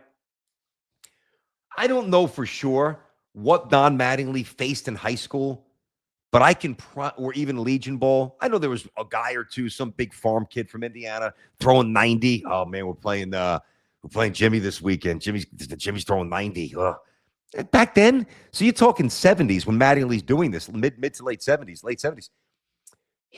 High school, what are they throwing? 84, 85? Now you got kids who are 13 throwing that and more. And that's not even necessarily good, but again, I'm not going to get into that. I don't want to just, weave 9 topics into this. It really is a great question. And because they are coming up younger and because they are more equipped to prosper younger, all the controllability, which is so important for all these teams that don't have the money to pay these big contracts, excuse me, Prior, Barb One, blah, blah, blah. Well, now when they really do get paid, in a position to get paid for the first time, most of these guys are 27-ish. Some are older like Tucker. Some are older like Bellinger. Some are older like Aaron Judge. There's obviously examples to the contrary to support what I've already said. But when you get that big deal and you're 28 going on your 29th season, and I don't mean a 3 or a 4 year deal, but it's going to be 7, 8, 9 for the special player, that you're paying 25% tax on what they've already done. Like, you're paying for past performance, which doesn't behoove anybody involved in this except the player. And on the back end, those last 1 or 2 years are going to be a massive problem. So I don't have the answer. I'm just very, very able to identify it being an issue. I really, really do. Other than Bichette's poor defense, he checks all the boxes for the New York Yankees' needs. Yeah, I understand that. I know. I get that, Kyle. I hear you on that. But that's easy to sit here and say in January, hey, Bichette, outside of defense, hits all the boxes. Righty stick, high average, good athlete, clutch, gamer, blah, blah, blah, winner. No doubt. We already know that. But what's your reaction going to be if he's playing shortstop? When he boots a ground ball, bottom of the 8th, Yanks up 1, ALCS against whomever, wherever, and it's a play that he's got to make, and he doesn't. And it's not an outlier because anybody can boot one, even if it's at the worst moment, but it's a continuation of what he has been since he became a major leaguer, which is a poor defender. I promise you that you won't be writing that to me that night when I do my post-game reaction. I don't think, Bichette, he hit, and he's just not a good shortstop. Cost us a big game. Probably not going to the World Series as a result, or probably not, moving past the ALDS as a result. You're going to have a different energy. You're going to have a very different emotion there. You just are. All right. Let me get to, I want to do a little football here. By the way, guys, obviously this is streaming on X. I know that. Go to YouTube, check out the past content, the prior content, like it, subscribe it, comment. You could tell if you jump into one of the videos, I am very responsive. I love the engagement. It's a way for me to connect with you guys. It's a way for me to build this thing out. and just go out there at BT Unleashed on YouTube. All right, now gave you the Yankee stuff. Let me give you a little Amazing Day stuff. Where's the football stuff here? The hell did I write that? Okay, here it is. So now I absolutely love Wildcard Weekend. I love it. I always have. It's my favorite. I just like it better than anything else. Maybe because there's more games, and I know that you get. And it's funny because I think it's going to be a really good game that they're playing this year. But how many times have like the Texans, like Matt Schaub, like all these quarterbacks that were for some reason playing for them in a wild card game, there's a chance. Even Tyrod Taylor with the Bills years ago, no disrespect to Tyrod. Like you get a lot of situations, although this year I don't think we have it, which is why I'm excited, where you get a team that really has no business. If it wasn't for the expansion of the sport in terms of playoff seeds, they would have no business being anywhere near a playoff game. And I do think that's reflected in the lines, in the spreads this week, and also in the storyline. So I'll take you through it all. Now, number one, and listen, and I love it. You got 2-1. Now, I've got a lot of things I've got to do tomorrow. Both of my kids have basketball games. My son's got his birthday party tomorrow night. We're having a guy come with a baseball. I don't even know what you call it, like a baseball card guy. And he's going to bring all sorts of cards, and we bought cards for the kids too, like 13 kids, whatever. And he's going to teach them how to grade cards. It's amazing how, like when I was young, I'll get to the football in a second. I was telling you, wow, it's going to be tough to juggle the 2 NFL games tomorrow, which I really don't want to have to juggle, but I will have to. When I was young, I would go to the, whatever, CVS or not even CVS. I would go to the local pharmacy right by Buckley's in Brooklyn. If you know Buckley's, right? It was Crest. It was called Crest. Get the wiffle balls, get like a Mother's Day card, get the baseball stickers that you put in the book, get baseball cards. And not once did I look at a baseball card as something that I can monetize. It was, I would open every pack. All right, where's the Yankees? And even if I would get like, Bobby Meacham or Dale Berra, I was pumped. I'm like, I got a Yankee. Nice. And even when I got the Mets, I was excited because, I was watching both teams every night because, as you know, my dad was a Met fan growing up, a Dodger fan growing up, and then a Met fan. But then, as he also told us on The Fan, my last show, he's been a Yankee fan for a while. So in a lot of ways, my dad is the kind of baseball fan that I rip all the time. But because he's my dad, I'm going to spare him that rip right there. We get the cards, and we had a couple games, right? There was one game. Let me see if I can. So there was one game we would actually take a card like this, right? And I don't even know who came up with this name. It was called Fozzie, right? We'd Fozzie them, and you would just flick it. And, like, it was really like if you did it, you could really fire them, and they would catch velocity. But then, like, the physics of the air or the wind or whatever, as they start to decelerate, they go into all these wacky conditions. And if you were good at it, or directions, if you were good at it, which I was, right? Because there was no randomness was there. With the next game, there was a little randomness. This was a skill game. If you could flip it, then you can kind of ride the curve, almost like a banana ball in golf, which I don't want to hit, but I do if I don't dribble one. But you could actually ride it and get that extra little distance, and it's one-on-one. Like, you got a little line, you got 5-6 guys there, and whichever card goes the furthest, I Fozzie, you Fozzie, my card beats you by a foot, I pick up both cards, I get them. That was one game. The other game, this was pretty common, knockdown. So we would just line up like 6 cards or maybe even 10, and it was the Fozzie. What are we talking about? It was the Fozzie principle, right? Where you'd stand not too far back and knock down how many throws, how many Fozzies, right, did it take you to knock down every single card. And if it took me 5, but it took my buddy 4, he gets all the cards, right? And then the other one, which was a complete random one, flip, right? You'd call heads and tails. Yeah, and heads was the front, and then the back was the stats. So you'd flip it, and then if you identify the proper flip and it's heads and you say heads or you say tails, then it's the stats, then you get both cards as well. But never, and I would just, I put them in my bike.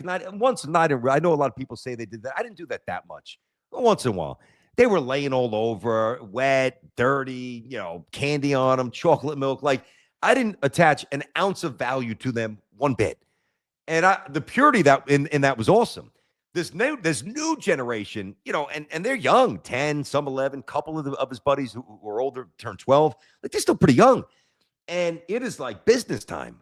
Like, some kids walk around with cases, and like, it's a real ability to make money, and that's awesome. Anyway, this guy's coming tomorrow, and he's going to teach him how to grade, and there's going to be some games and stuff. So I'm looking forward to that. But I've got to juggle that in addition to the football. So that was a little diversion from that. Now let me give you the football. All right. So there's only one game where there's a big spread here, right? you got the Rams. I just got to look at it this way. The Rams still getting used to the layout. The Rams laying 10.5 over, and I'll make each pick in a moment. Rams over Carolina, massive spread. Rams, Stafford, phenomenal year, great coach, blah, blah, blah. Rams laying 10 at a hook. That's Saturday. Then you get the Packers, 1.5-point favorites in Chicago. That's going to be sick. That is going to be sick. What did I say? I heard a stat the other day. I was in the car, and I think it was Evan and Tiki. Sean may have even come up with the stat. The last time the Bears beat the Packers, not the Packers beat the Bears beat the Packers was the Sunday after Pearl Harbor. We're talking World War II. What? So anyway, Packers favorite, 1.5. The spread is nominal. Flip a coin. Then you get the Sunday, Bills in Jacksonville. If the Bills don't play well, McDermott's name might be in the coaching cycle. Jags look great. That's going to be a fun game. Bills, 1.5-point favorites. Philly, I think this spread's a little bit too big myself, but Philly's hosting the Niners, -5.5. All right, it's a fairly sizable spread. But then the next one, Pats -3 and a hook over the Chargers. And then the Texans, Steelers, Monday night, Houston -3. That's at Heinz Field. So the Steelers are home dogs. I think that every one of these games, maybe with the exception, I just don't see how Bryce Young is going to keep up with the Rams. So I'll make my picks now. I think every game, now it's just not going to work out this way, but on paper and based on anticipated matchup, I think every game's going into the fourth quarter. I really do. I'm going to take the Rams. Now, listen, if you're really betting, then I would say shave down the 0.5 point because, I don't think 10.5 now. I don't think you'll get a surge of late Carolina money. I just don't see that, which would bring it down to, if anything, I think it goes up to 11. So if you like the Rams, it could stay pat as well, but I think there's more of a chance it goes up than goes down. If you love the Rams, either buy the 0.5 point or jump in now, so you don't have to worry about 11. And then, I don't know how you put any sort of real money behind Carolina. I don't know how Bryce Young, and he's had some moments, and they're okay, but I think the Rams whack them.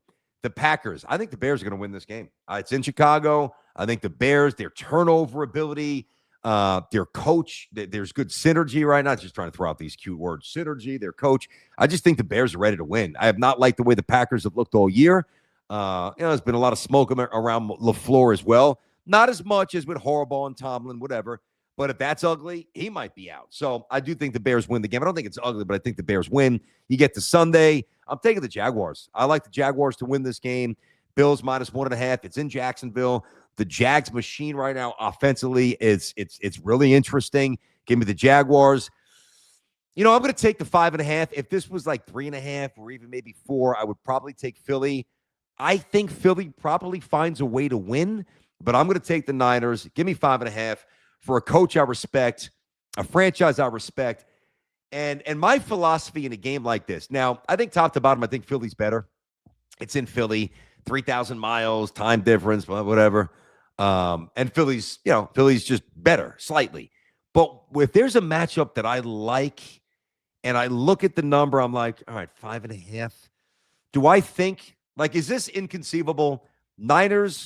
Eagles get the ball, Niners get a stop, or Niners get the ball and Niners score. And even if it's not a touchdown, but even if it's 3, now that 5.5 becomes 8.5. And if it is 7, well, now 5.5 becomes 12.5. And now you're playing downhill a little bit. You're like, okay. And then once you kind of get that early, this is why gambling so hard. Once you get that early tone that's established that maybe people didn't expect, now everything changes on a dime. You might sit there, Philly's going to pull away. But they don't always do that. So give me the Niners plus the 5.5. I got to look at the money line. If I had to guess, I could be way off on this. If I had to guess, maybe Niners plus 180, maybe 190.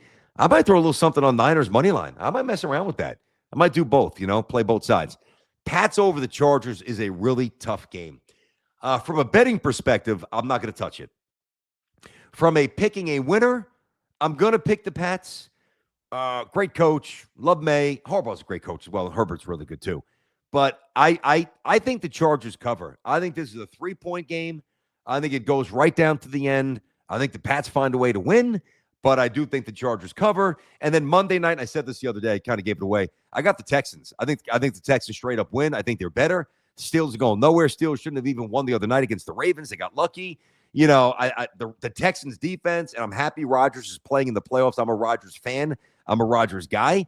He's not perfect, but I certainly don't just rail on him because I want to rail on him. I like the guy, and he's one of the best ever. So I'm rooting for him to play well, and I was rooting for him this year, except week 1 against the Jets. But I think the Texans' defense is going to make his life hell. Now, I think the Texans are going to win, and as I just look back at this, so give me the Rams to win, give me the Rams to cover, give me the Bears to win, give me the Bears to cover, give me the Jaguars to win at home plus 1.5, give me the Niners to lose a tight one to cover the 5 and a hook. Give me the Chargers to cover plus 3.5, Pats to win. Give me the Texans to, I think, even kind of win going away maybe from Pittsburgh. And I think that's what it's going to take. Not that I'm rooting for it, but I think that's what it's going to take for Mike Tomlin to be ousted. As crazy as that sounds, think about the instability, man, with our football teams, and it's absolutely amazing. And here we are, like, they win every year, but they got to get rid of them. Didn't win enough. This one from Double H. What about Triple H? We got to get Triple H on the show. First, we got to get the guest thing up. Now we got Double H, and we get Triple H. I think Sal and I had him once. We did. Anyway, what's up, BT? Yanks at best will maybe have maybe 3 more solid years with Judge before he declines. Such a shame he's getting no protection. I like Cody, but 7 years nuts. I'd rather get Tucker. Let me tell you something right now. There is not a chance in hell, 0.0, that he's getting 7 years. Yanks aren't giving him that. And if they do, they're idiots, right? And they're not going to do it. And then they might pivot to Tucker, all the things I hit. If you just missed it, or if you just tuned in, you can rewatch. I'm going to upload this on YouTube immediately after this, as we always do. So the problem, as I've chronicled many times here, like, I'm seeing too many similarities, and we all know how it ended. And I'm going to ask you a question before I make the point. You got to be old enough to have lived it, but did the Knicks do right by Patrick Ewing? Did they? Did the Knicks support Patrick Ewing's true quest for a chance? I know that they tried. Did they effectively do it? The answer is no. Think about all the times they almost beat Jordan. Imagine if they had a real second star next to Patrick with the defense. They probably would have won. Instead, you had, I loved them, but the X-Man for a year, Kiki Vandeweghe, Ro Blackman, who's back and Kiki's back, shot, we know what they had. They didn't have enough. And Patrick Ewing, to me, is in a lot of ways one of the most disrespected NBA stars of all time. Even though Olajuwon schooled him in the finals, he just flat out destroyed him. Patrick shot 38%, didn't play well. Olajuwon, clearly a better player and clearly a better series. I said yesterday, it came up, I don't know how. Probably something about the Knicks from this team, whatever. But Olajuwon, to me, is one of the 10 or 11 best players in the history of basketball. And one day I'm going to actually give you a list and do some of those other shows where I record them and have some historical stuff that I think you guys will enjoy in terms of content. But, I also think and that's subjective. He's 9, he's 10, he's 11, whatever. But I definitely believe he is the most underrated superstar in the history of basketball, Hakeem. I think that Patrick is the most disrespected superstar in the history of basketball. And now I know he missed the finger roll, wasn't always clutch at the line, didn't always have good hands. I know Patrick's deficiencies as well as anybody. If you watched him, I get it. But Patrick, in like the pantheon of great NBA stars, is relegated to a tier that is probably not commensurate with his actual talents and what he did for the franchise, because he's being judged as a non-champion. Forget about the points and the rebounds and the blocks and this and that and the all-star. If Patrick was a champion, you don't think he'd be elevated higher? You don't think he'd be perceived differently? Not just by Knicks fans. I mean by everybody. Ironically, though, I think it's Knicks fans who probably penalize him more than like the national media. You talk to a Bird, you talk to him alone, you talk to a Barkley, you talk to an MJ. Like, Pat's obviously getting his respect, but when you get that debate going, he's always punished for lack of a championship. And we're going down the same road with Aaron Judge, which is much more painful. Forget about it, because in baseball, you can be an all-timer and not have a championship. Like, you just can't. It's different. Like, Ernie Banks never even played an inning in the playoffs for the Cubs. 500 home runs, some at first base, but a lot at shortstop, right? One of the great players, certainly of his generation and of all time, right? No championships, no playoff at-bats. But that's okay, because it's easy. One guy can do what he did, and you just can't change the outcome. We know that, right? So just like if Soto doesn't get much more around him this year, no matter what Soto does, Mets aren't going to be very good if they don't get pitching or they don't get some bats around him. And that's not going to be Soto's fault. That's the reality of baseball. where if you have one great basketball player, 20% of the time he's on the court in terms of usage rate, shot selection, those numbers skew favorably. He takes more shots. He plays big minutes. Offense goes through him. That player is going to be much more, involved in the ultimate success or failure of a team. All right. Because think about this. Knicks are down a point and it's late. You get the ball to Brunson. Brunson either makes something happen or he doesn't. Yankees are down one run late and they got 6, 7, 8 coming up with no assurances that Aaron Judge is getting up. So, there's just so many things where Aaron Judge can't impact the bottom line. All right. And because of that, he is now, it's about the championship, sure. And connecting to the championship is the lowering of his place in the all-time Yankee universe. Now, are you telling me, I never saw him play, obviously, are you telling me that Yogi Berra was better than Aaron Judge? You're going to really tell me this? I know it's a different world. It's a different game. I understand. I know Yogi's got all the championships. I know. Are you telling me that? Now, I'll tell you, one guy that I think might have been, I think Joe DiMaggio may have been. Like when you look at how little he struck out, center field, the average, retired young, lost, like many players, lost a couple of years to service, back then. Ted Williams as well. Many did. Bob Feller is a pitcher. I think that I don't have an issue putting DiMaggio in a different stratosphere. I just think he's different myself. Are you telling me Jeter's better than Judge? By what measurable? There's no way.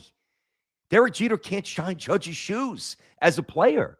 But think about the success based on what was around Derek. And, of course, Derek was clutch and he performed. It's not knocking Derek. It's just contextualizing how difficult it is when you don't have enough around you. Do I think that Mickey Mantle was better than, get this in Francesa's lap. He'll have some fun with this. And no bigger Mickey fan than maybe, I don't know if he'd come on. I'd love to have Mike on. We'll talk about this. But at some point, was Mickey Mantle discernibly better than Aaron Judge? How? How was he better? I'd like to know the answer. Because now that Judge has crossed that bridge of being a 270-ish hitter, whatever, now he's winning batting titles, man. Now he's hitting 318, 322. You are now in a neighborhood where nobody is in baseball. You got 7 or 8 guys hitting 300, and he's hitting with that power and at 1,100 OPS. What? And he should have had another MVP if the Astros weren't cheating. So anyway, not to turn this into a completely different subject, but it is driving me nuts that the Yankees just continue to not support him. And I know that they think that they're trying, and I know that they think that they're doing right by him. They're not. Well, they're trying. They're just not trying hard enough. And what they're doing is not working. So that calls for a pivot. And the pivot should be Bellinger and Bichette and the pitcher.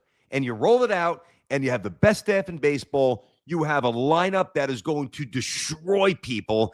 And now the insertion of a righty bat and Bichette, which is much needed, by the way. And then you get after it. And maybe you actually do get back to the World Series and you have a better team. Pop-ups aren't dropped. People don't forget to cover first base, all those things that happen. Shortstop, third base, the little flip to Jazz, that doesn't happen, even though that was probably more Volpe's fault with a bad throw. Whatever. That doesn't happen, and they win. And then think about the elevation for Aaron Judge. Imagine if Aaron Judge, and not just baseball, if Aaron Judge wins a championship, let's say Aaron has, I know he's going to play a lot more than 3. Well, maybe not a lot, but he's going to play more than 3 years, obviously. His contract says that. But let's say he has 3 more. Not even going nuts. I think that that's fair. I don't think that that's overly ambitious. I don't think that's too conservative. I think 3 more years of Aaron Judge doing damage is the expectation. Now, imagine 3 more years and pile up 3 more years. Let's say he averages 150 more home runs. Let's say he has 1, 2, 3, another 360-ish RBIs on his resume. Let's say one of the years he's over 1,100 again. The other 2 years, close to 1,100, but just under it. Another MVP, maybe 2, and a World Series championship, and maybe another batting title as well. Now, forget about just talking about where he resides in the Yankee universe or the baseball universe.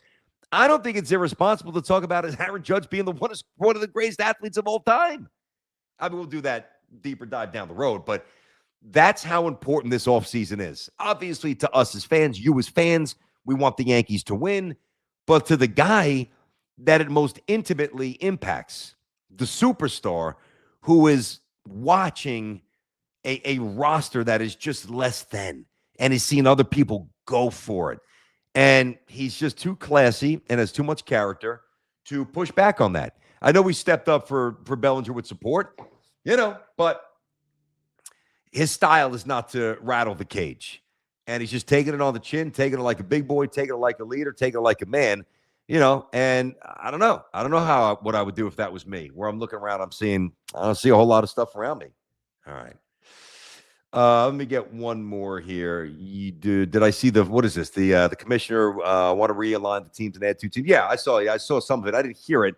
I saw some of the transcripts. They actually played some of it last night on Sports. I know Craig and C-Mac had him in. Manfred was in studio. Yeah, I mean, to me, Manfred's just not a good commissioner. I don't think he is. I think he's a really good number 2. I think he's well-intentioned. I think he's a gentleman, all those. And I mean that. But I don't think he's a good commissioner, much like I don't think that Adam Silver's a good commissioner. You're either a 1 or you're a 2. And if you're a 2 in the seat of a 1, that's generally not good. If you're a 1 and you're in the seat of a 2, well, if the guy who really is the 1 is weak, that's not a good dynamic. And if you are a 1 and in the seat of a 2, and the guy who is the 1 is an equal 1, well, that could be powerful or it could be toxic. If you can work together and align yourselves the right way, and the number 2, not to try to subvert the number 1, that could work. But I have always been of whether it's a new business endeavor in the tech world, whatever it might be, whether it's somebody in office, whether it's the president, whether it's a vice president, whether it's somebody more locally, if you are really a number 2 and you are unjustly or positioned as a number 1, your sport or your business will be less than it should be. Yeah, I heard some of the things he said. And I think some are interesting, by the way, about the realignment. The one thing that I caught and I go back and forth on this, and the whole, when realignment comes, and I get expansion as it should. I think there's a lot of fertile markets out there. I think Montreal 2.0 could work. I think Charlotte could work. I mean, I wouldn't touch Portland myself. I don't think that would work for a lot of reasons, the weather, whatever. Tennessee, there's some really viable markets out there that I would investigate. And eventually they're going to get there. That's coming. That's not if, that's when. But you got to get 32, makes it more uniform, makes it easier. The divisions, break it up. There's days where I'm like, Yanks and Mets in the same division would be awesome. And then there's days where I'm like, it's going to be a little overkill. Listen, I love the Subway Series, but, the Subway Series, it's just not what it was. I'm not saying there aren't moments like when Castillo drops A-Rod's pop-up or, when Bellinger makes that play in left field and guns him out of first base. I mean, Yankee highlights, of course. Well, Malicki, there you go. You want one? Malicki tied up the Yankees and knots there in the first one. What, 97, 96? Wait, whatever it was. I don't know. Everything's blended together at this point. I do like it, but it's become too common. And when something's too common, it's kind of like, But then there's days where you're like, wow, could you imagine the Yanks and the Mets and in the same division in September? And it's 1 or 2 game separation. And, based on the other, and this would happen at some point, based on the circumstances. It's not like, wow, whoever doesn't win this series or whoever doesn't win the division is a wild card team. Well, no, like one of those teams are on the precipice of not being a wild card team. And if they don't win the division, it would be bonkers. I think it would I think the city would implode. I don't know if we can handle it. I know Sal and I would have imploded if we had to deal with that. Oh, my God. All right, so I'm going to wrap it up, man. I gave you my football picks. Thank you very much for the question there. I see them all. I don't want to just ramble. Like the thing that's a little tricky, I'm reading in real time. I don't want to just, sit here idly and read and not have anything going on. So, I'll selectively go through a few. I think it is easier, by the way, if you use the hashtag AskBT, where you preface the question. If you just want to comment, hey, you love the show or this or that, that's fine. But if you really have a question as we move forward with this, if you can use the hashtag, I can see it. It's more visible. It will be more visible to my producer. Moving forward, there's also on the YouTube page, it's just an Ask BT. It lives alive. Any questions about the show, about the industry, about the direction of the show, about some teams, whatever.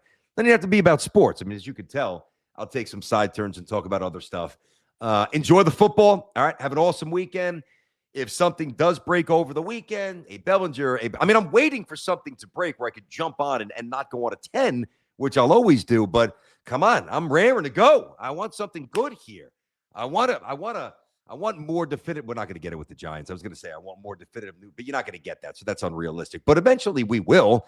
And it might not be, the night before when I'm sleeping and then I'm getting on it at 10 o'clock in the morning and doing it. Very well might be at 7 o'clock at night. Boom, in the office, fire it up. Let's go. Same if the Yankees sign somebody, the Mets sign somebody, something happens. I am waiting to utilize this. I'm excited to do it. So I can't force it. Like it's got to be a real thing. And then obviously, as the Yanks and the Mets start playing bigger Nick games, I'll start to do some live stuff after a big St. John's game. When I get back from the game, maybe I'll mess around, do some stuff like that. But just wanted to wish everybody an awesome weekend. Stream was popping today at BT Unleashed on YouTube. Go check it out. Follow me on Twitter. We're going to also stream this on Instagram. That's coming. That's actually pretty easy. I don't want to do it yet, but eventually I will. That's coming. That's it. So have a great weekend and check it out. Hit the content, like it, subscribe it, spread the word. Appreciate you guys. You know that. And I will talk to you Monday if nothing goes down. Otherwise, I will talk to you when something does go down. All right. We'll see you.